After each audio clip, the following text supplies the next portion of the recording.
Welcome to ஒரு review. இந்த வீடியோவில் நெட்ஃப்ளிக்ஸில் இப்போ தமிழ் டப்பிங்கோட வெளிவந்திருக்கக்கூடிய சிட்டி ஆஃப் ஷேடோஸ் வெப்சீரிஸ் எப்படி இருக்குது அப்படிங்கிறது தான் அதில் பார்க்க போகிறோம். அண்ட் இந்த வெப்சீரிஸை பொறுத்தளவுக்கு ஒரு ப்ராப்பரான ஒரு மர்டர் மிஸ்ட்ரி த்ரில்லராக எடுத்திருப்பாங்கங்க.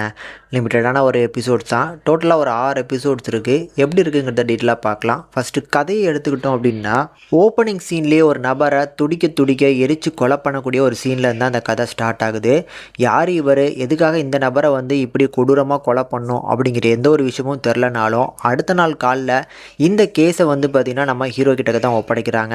அண்ட் இவரை பொறுத்தளவுக்கு இப்போ சஸ்பென்ஷனில் இருக்கக்கூடிய ஒரு ஆள். ஆனால் இப்போ பார்த்திங்கன்னா இந்த கேஸுக்காக ஸ்பெஷல் அப்பாயின்மெண்ட் கொடுத்து இங்கே உள்ளுக்குள்ளே கூப்பிட்டு வராங்க. நம்ம ஹீரோவோட சேர்ந்து ஒரு ஃபீமேல் போலீஸ் ஆஃபீஸரும் சேர்ந்து பார்த்திங்கன்னா இந்த கேஸை விசாரிக்க போகிறாங்க. இவங்க 2 பேரும் இந்த கொலை பண்ணப்பட்ட ஆளை பார்த்திங்கன்னா எதுக்காக கொலை பண்ணியிருப்பாங்க அப்படின்னு சொல்லி கொஞ்சம் விசாரிக்க ஆரம்பித்த கொஞ்ச நாள்லேயே இன்னொரு நபரை பார்த்திங்கன்னா கடத்துகிறாங்க. அதே பேட்டர்னில் அதே மாதிரி பார்த்திங்கன்னா சித்திரவதை பண்ணி கொலை பண்ணுறதுக்கு ரெடி ஆகும்போது இந்த கேஸ் இன்னமும் தீவிரமாக பார்த்திங்கன்னா சூடு பிடிக்க ஆரம்பிக்குது. ஸோ இதுக்கப்புறம் அந்த கில்லர் யார், எதுக்காக இதெல்லாம் அவன் பண்ணணும், ஸோ அவன் பண்ணக்கூடிய நோக்கம் என்ன, எல்லாத்தையுமே பார்த்திங்கன்னா தெளிவாக அழகாக சொல்லக்கூடிய ஒரு வெப்சீரிஸாக எடுத்திருப்பாங்க. எனக்கு இந்த வெப்சீரிஸ் ரொம்ப பிடிச்சிருந்ததுங்க. ஃபர்ஸ்ட் ஆஃப் ஆல் ஸ்டோரியே ஓரளவுக்கு சூப்பராக நரேட் பண்ணியிருக்கிறாங்க, ஒரு அருமையான கதையும் கூட. ஆனால் ஆரம்பத்தில் நம்ம சங்கர் சாரோட படம் மாதிரி ரெஃபர் பண்ணுற மாதிரி ஒரு சில சீன்ஸ்லாம் இந்த படத்தில் இருக்குது. ஸோ அந்த பணத்தை தூக்கி போடுறது, அதுக்கப்புறம் பார்த்திங்கன்னா ஊருக்குள்ளே இருக்கக்கூடிய முக்கியமான தலைவர்களாக பார்த்திங்கன்னா கடத்தி இந்த மாதிரி சித்திரவதை பண்ணுற போர்ஷன்லாம் பார்க்கும்போது லைட்டாக அன்னியனு, அதுக்கப்புறம் இந்தியன், இந்த மாதிரியான படங்களை லைட்டாக சின்னதாக ரெஃபர் பண்ணுற மாதிரி இருந்துச்சு. அது நல்லா இருந்துச்சுங்க. ஆனால் நல்லா சூப்பராக யூஸ் பண்ணியிருந்தாங்க.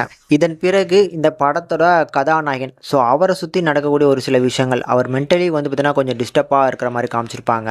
அவரோட கடந்த கால லைஃப்பில் ஒரு பெரிய சம்பவம் நடந்திருக்கும். அதுக்கு மத்தியில் இந்த கேஸை அவர் எப்படி ஹேண்டில் பண்ணுறாரு அப்படிங்கிற போர்ஷன், கூடயே ட்ராவல் பண்ணக்கூடிய நம்ம கதாநாயகி, ஸோ அவங்க எந்த மாதிரியான ஒரு சப்போர்ட்டை கொடுக்குறாங்க, சீக்கிரம் பார்த்திங்கன்னா இந்த கில்லரை கண்டுபிடிச்சாங்களா இல்லையா, இதுக்கு நடுவில் பார்த்திங்கன்னா ஒரு ரிப்போர்ட்டரை காமிச்சிருப்பாங்க. ஸோ அவருன்னு சொல்லி இந்த ஒரு 3 கதாபாத்திரங்கள் இருக்கிறாங்கங்க.